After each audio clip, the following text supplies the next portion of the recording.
Thanks, Joe. Thanks for being here.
So this one, we're gonna do something a little bit different. I turned a couple versions of this form in the last couple of days, but today we're gonna go really thin. I'm gonna texture it with a steel brush that I got from Harbor Freight for $2 because the other vases that I turned are starting to go way out of form. Benjamin, thank you. Yeah, I guess I started 20 years ago, but I got really serious during the pandemic.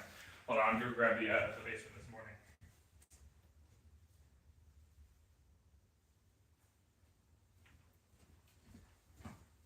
So these, I turned both of these in the last 24 hours. This one was yesterday afternoon, and you can tell it's going pretty ovoid already.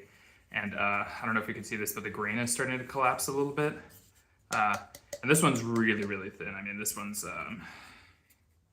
not quite an eighth, I would say. And then this one maybe a little bit thicker, but starting to go fairly ovoid as well. So the idea is I'm going to texture this piece with this wire brush because I think it's going to exaggerate just how much the grain moves. I think it's going to make it like, this doesn't necessarily read right away, but I think if I add some horizontal lines in here, it'll be really obvious just how much and in what direction it's moving. So that's the idea today, anyway. And I'm going to try to do this one quickly because my youngest is down for a nap. And I think this is the only gap I'm going to get until tomorrow at about 5 a.m. So we're going to do work here. All right. Get set up, I just need to drill the center hole. To hollow, I'm using the Carter and Sons stabilizing brace, but I'm using it with Trent Bosch's tools because I have those already. I keep meaning to look into that Woodcut Tools. They have like the Proform hollower. People seem legitimately jazzed up about that thing. It looks pretty cool, but I don't know. Every time I look at it, I get it all priced out. I get it in my cart and everything. Like it's not like it's crazy expensive. It's just for whatever reason I keep not pulling the trigger. I don't know if you ever had that in like your Amazon cart or whatever. You know, you just have the save for later stuff that you just never quite get to. That's basically what that is for me. All right. So.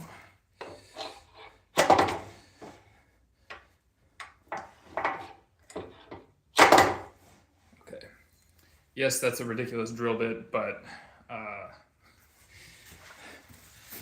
been doing deeper and deeper vessels, so I had to find something else. So this is the thickest one that I could find that would reach to the bottom of a 12-inch. Yeah, burning the outside. Yeah, it's I've done it before on a couple of pieces. I don't know. I've never been super happy with my results, but I've also, like, most of what I get around here is walnut and cherry, and I find that neither of them have taken it very well. So let me gear up. I have some redwood in the back that I might try that on at some point, but there's my mark.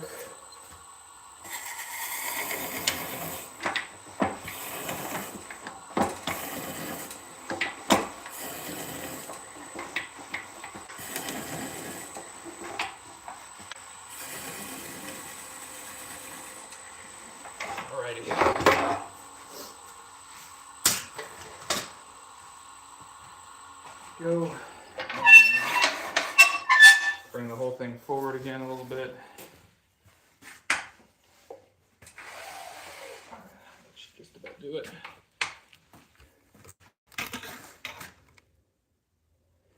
Yeah. Long drill bit. Probably not like ideal, but whatever works. I'm trying to remember why I bought it in the first place. I'm trying to remember, like, that was one of those things that was just hanging around in my mechanics cart for a couple of years, and I remembered that I had it. And I don't remember what it was supposed to be for. I had a really thin one. Oh, I might have been trying to do a pipe stem. I think that's what it was. I think it was supposed to be for a pipe stem a couple of years ago. And then I kind of, abandoned the pipe dream. Right? And then, just kept the rest of that kit, and just rediscovered it the other day when I was cleaning up the shop a bit.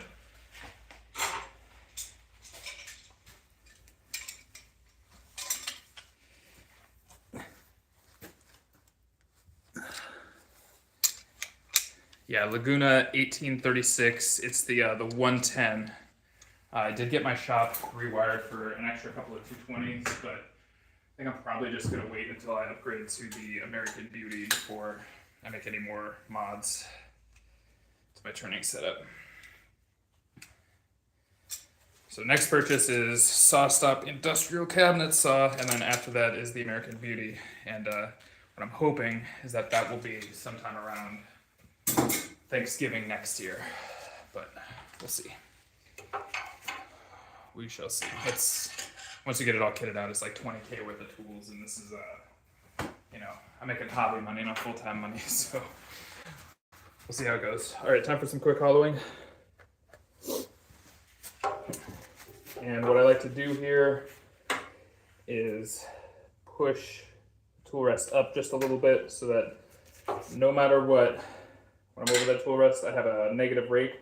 And then what I'll also do with my hand is if I feel like it's cutting too aggressively, I literally just turn it a little bit. And then I'm getting a negative rake off the side as well. So 2 different angles of negative rake.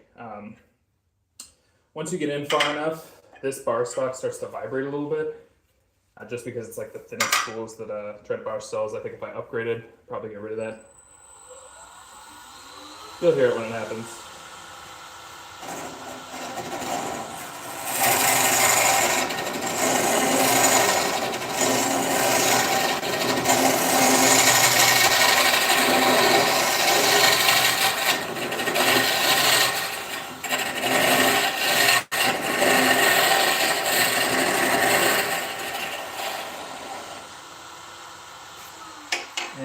hear it right there when I stop being able to touch the wall because the shavings are packed too tightly in there.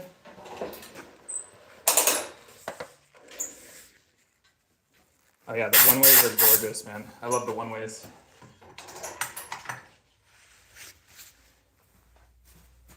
All right, let's go down just a hair here. Just a touch. There we go. All right.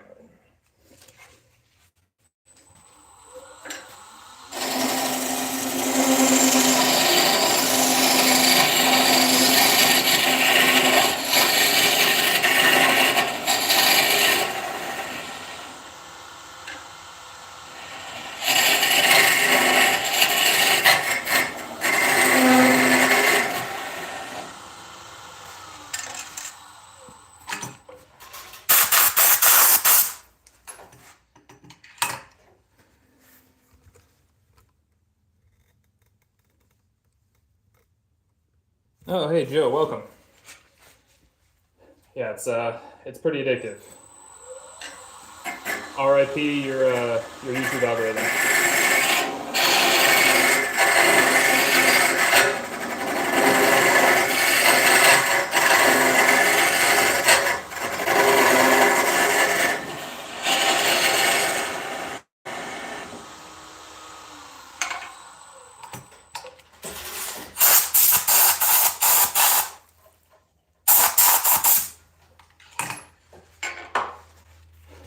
So this is something that I struggle with even in my my long form videos, which is that watching hollowing, not super interesting. I try to keep it short in the long forms, but it's not like a bowl where you can see everything that's happening.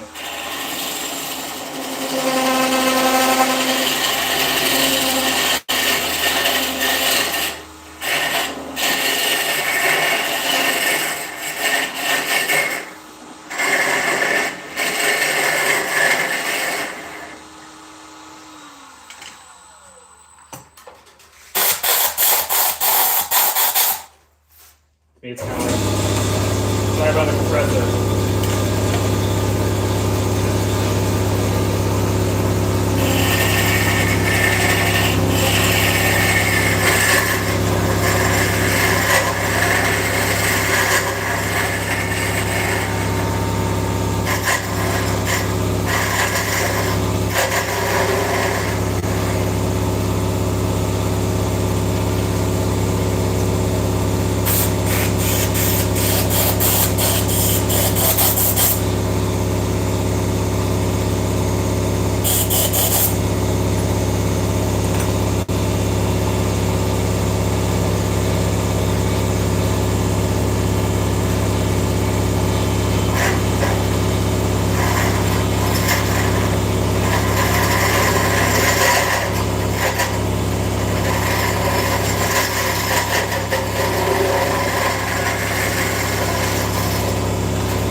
Sorry, my compressor is crazy loud. But it is huge, so it never really runs out of air. It just likes to keep itself topped off, which can be a bit much at times. Now let's slow down just a hair here.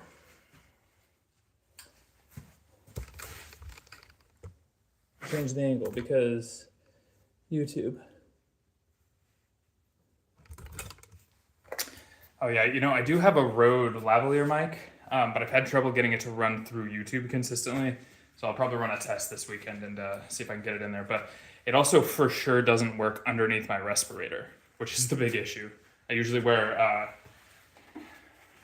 Trendy Air Shield, like powered respirator. You can't hear anything when that's running anyway, so. I also just don't tend to talk a lot on these streams, but I'll give it another try this weekend.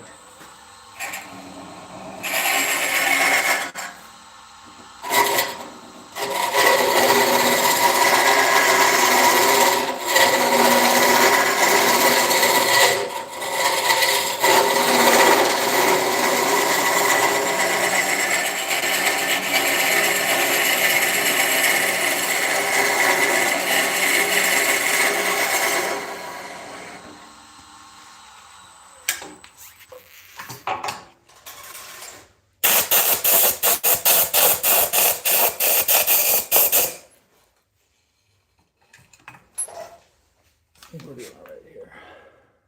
A little ways to go for the bottom.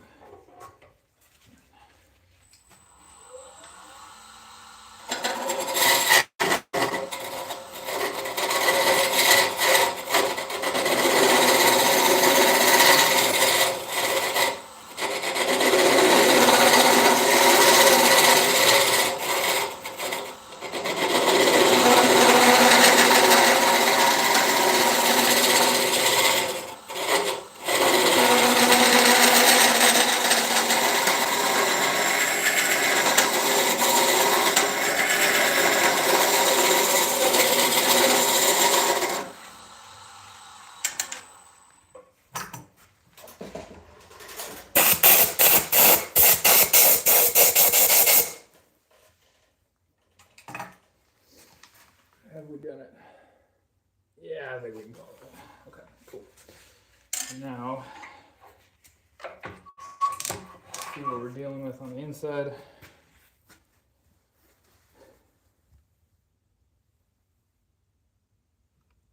And no fires at work. That's perfect.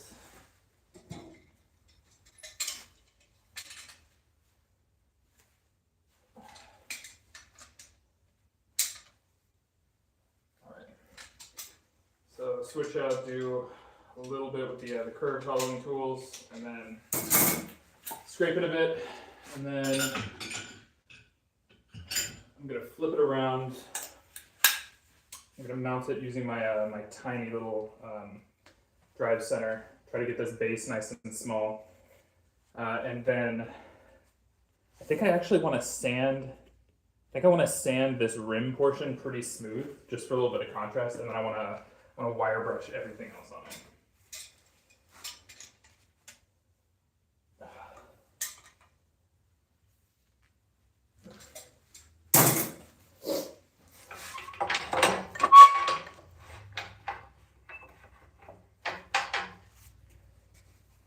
Oh, we're not putting the wrong tool. So what I forgot about during this morning's turn was that there are still tannins in Mulberry. And so I reversed this thing, put a live center inside there, and it started to stain the inside of the mount because the tannins of the steel react. So now I get to sand that off by hand, which is always fun. Here we go, curve tool.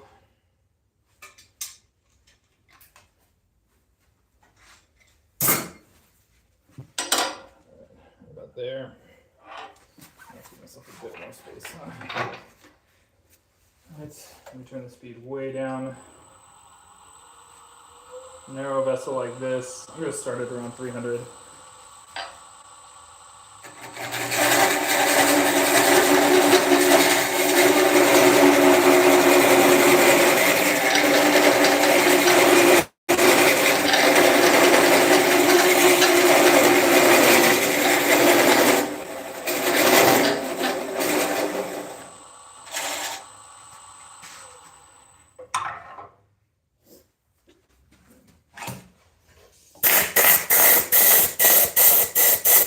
You can tell just that little bit of a dig in, wanted to pull this thing right off the chuck, so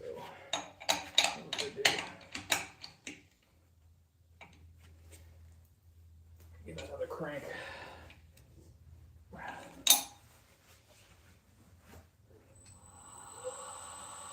we're still within tolerance there.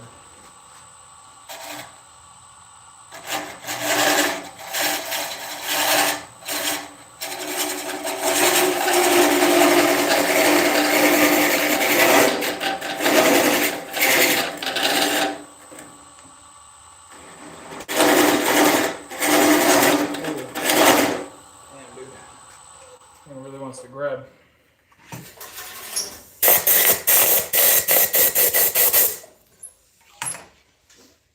Where's that hanging?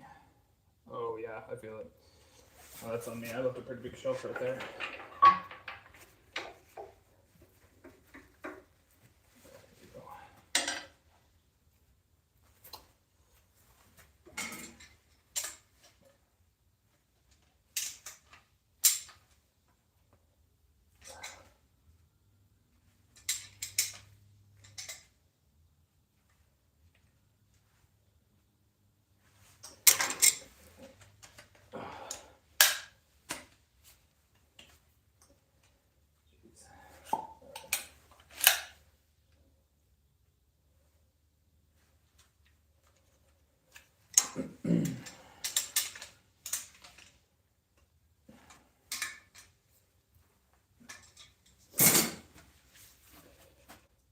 just try to feel where that starts.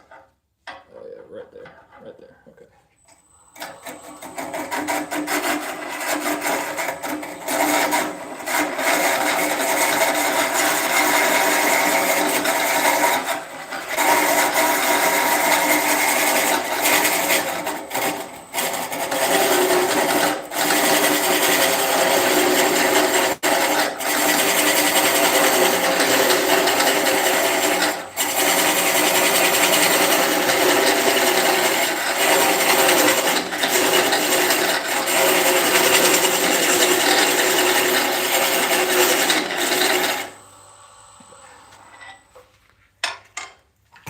That felt better.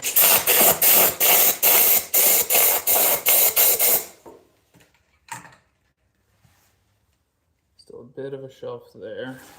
Let's see if we can feel that out.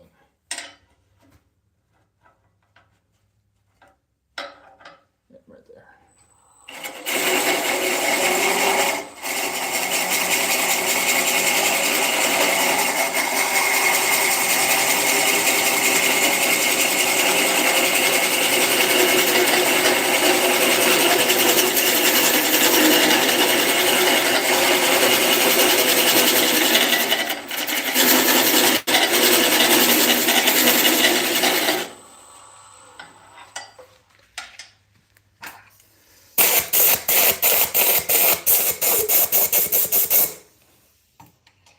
Better.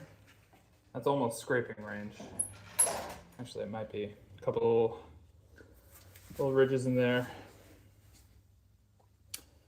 Oh no, promote away, Benjamin. That's what I'm doing. Yeah, this all sounded pretty thin already. Let's take a real look for the vest.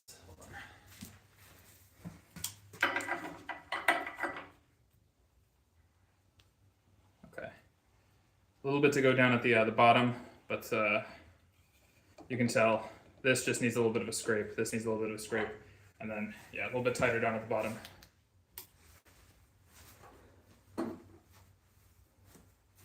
Let's see, where does that start to widen out? Yeah, okay. I'm gonna get a bit closer here, but I'm gonna go really slowly because it sucks to bail on a piece. And it's at this stage already, right?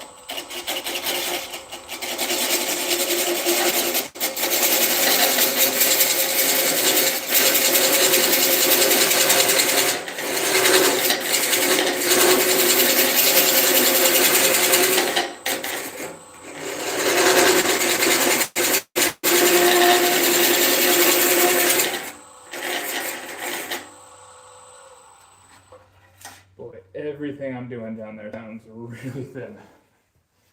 Hold on.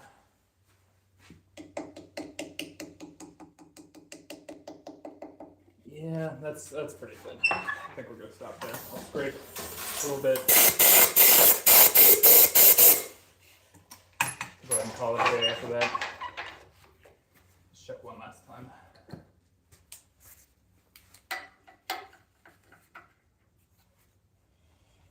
I'm okay with a little bit of extra thickness down here because I do actually want to pare this down a bit near the bottom. But yeah, I think we're in reasonable shape there. Okay. Cool. Quick scrape, and then I'm gonna sand the top, just that little bead around the rim. I'm gonna sand that, try to get that pretty smooth, and then we're gonna wire brush the rest of it once I flip it around. And somebody in the chat reminded me to put down a shop towel underneath when I go to put the vase back onto the live center, so I don't color the rim for a second time today.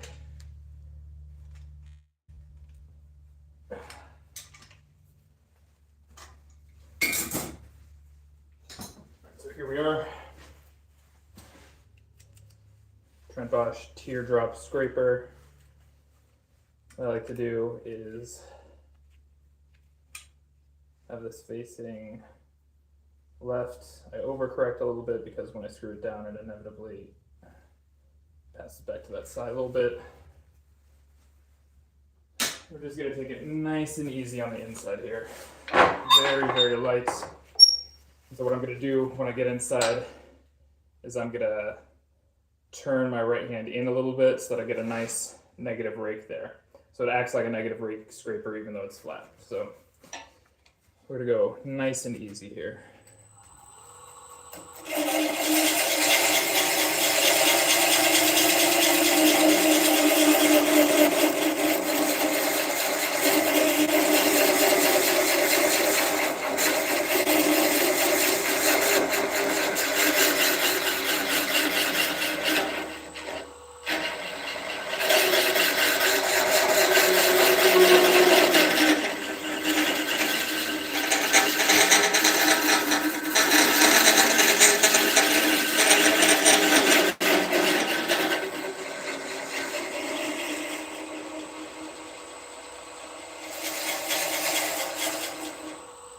Just taking off those high spots. A little bit of one right there still.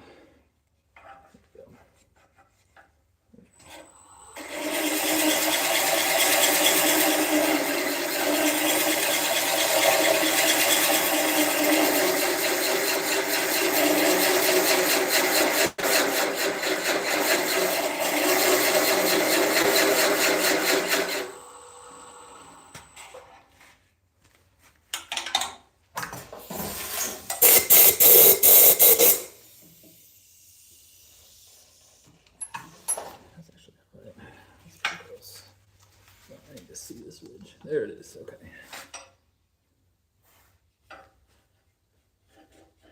Right there, okay.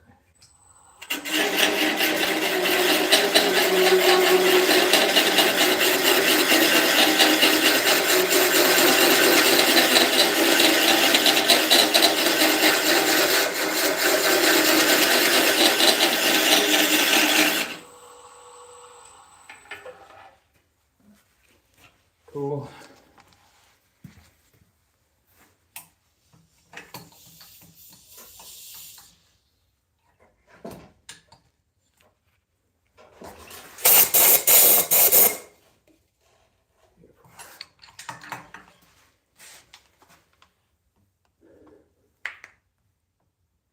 Okay, I'm gonna scrape the bottom just a hair.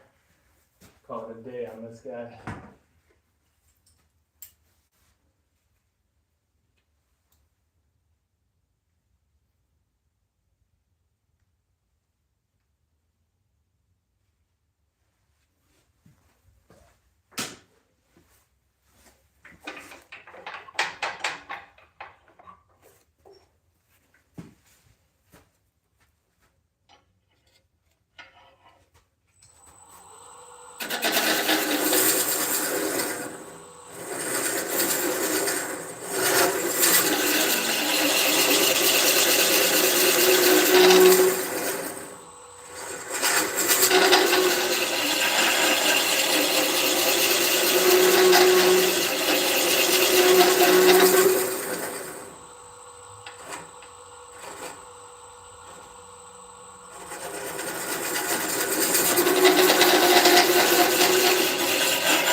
Cool. Right. So.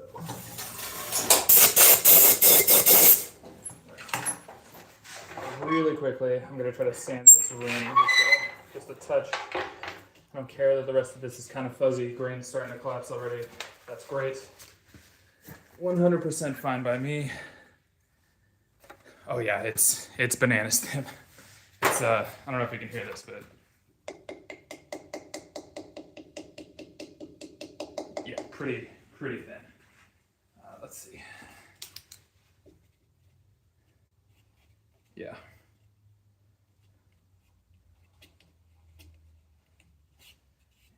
Yeah, I think I'm gonna stop there. I think that's plenty.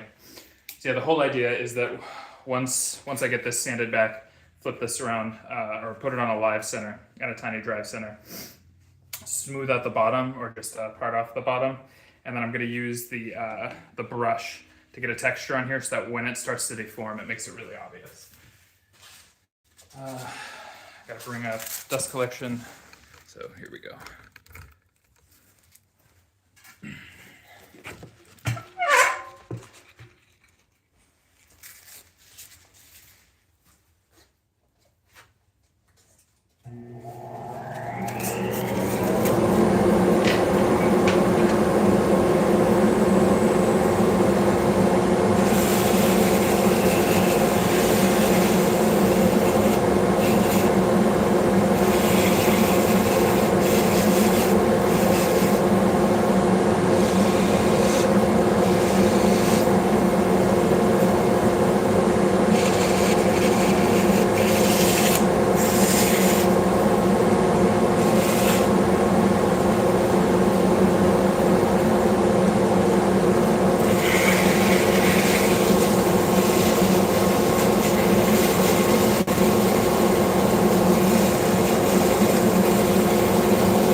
wish you could feel how light that is.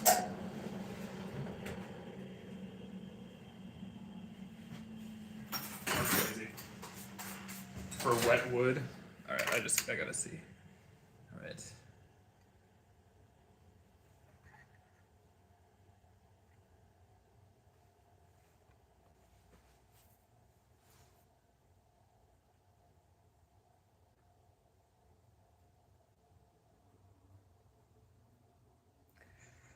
Yeah, 4.6 ounces wet with a tendon still on it. That'll probably do, huh?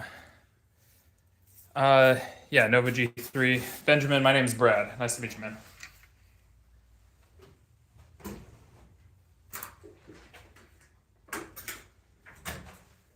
Alright. Flip this bad boy around. Finish it out nice and quick.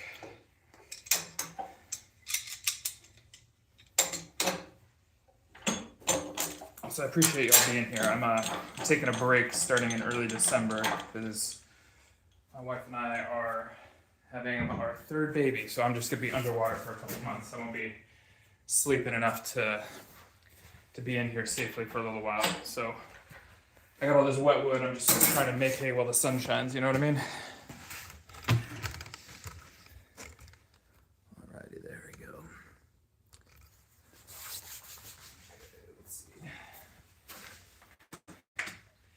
And yeah, you're right, it is an old Nova. I loved it when they swapped the direction that you turn it to unlock it. That was great. Always loved them for that. That was perfect. It's like, I don't know if you've ever childproofed anything before, but all the doors in my house open upwards because it buys you a couple extra months. Like once the kids can reach up and grab the door handle and pull it down, if you make it so they only open upwards, you buy yourself a couple extra months of like not having to run around like a crazy person, which is nice. But then you go to everybody else's house and you're slamming into doors because you're trying to open everything upwards. Yeah, two is a good number. All right, let's see here. So the idea is I already have this hole planned out. That'll work. And then we just need this, this, this. Here we go. And then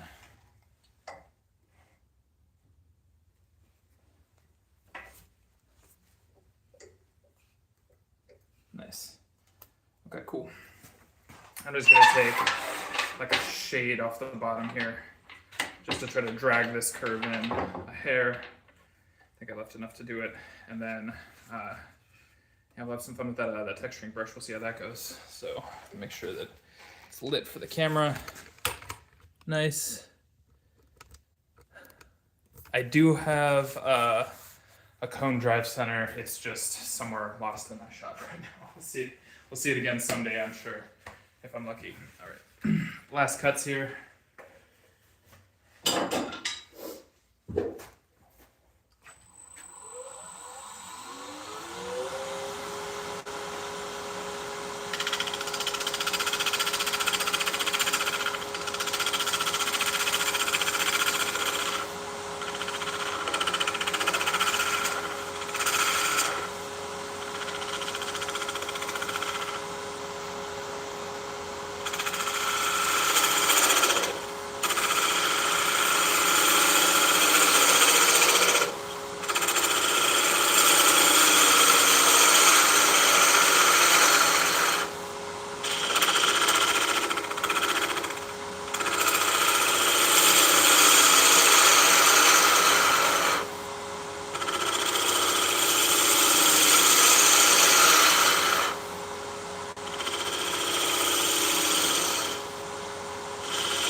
Put a little bit of texture on this thing. I might sand just a touch here, really fast, just to even that out a little bit.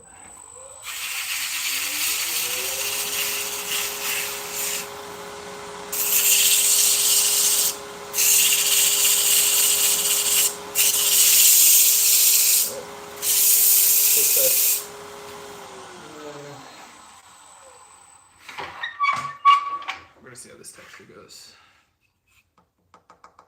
Okay, good. There's still a little bit of meat at the bottom.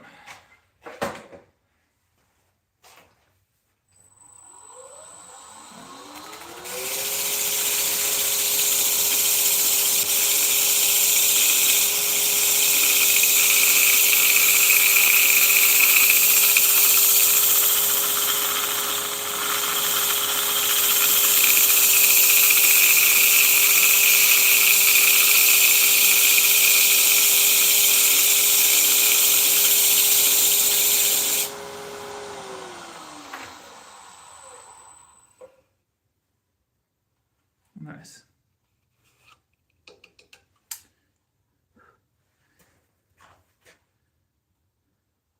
Yeah, it's kind of cool. All right, I'm actually going to try something really fast. Let's see.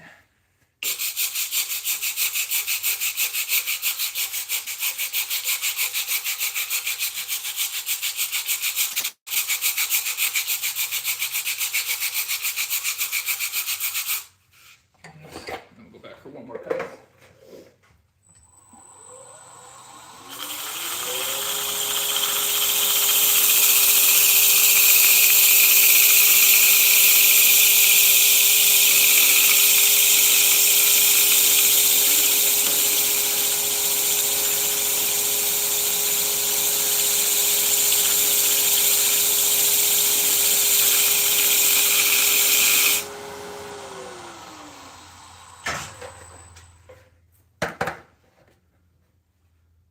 So yeah, some fun texture in there already.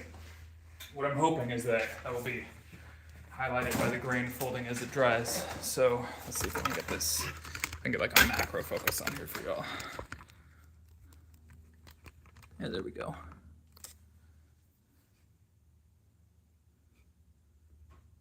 See, I see a little bit of.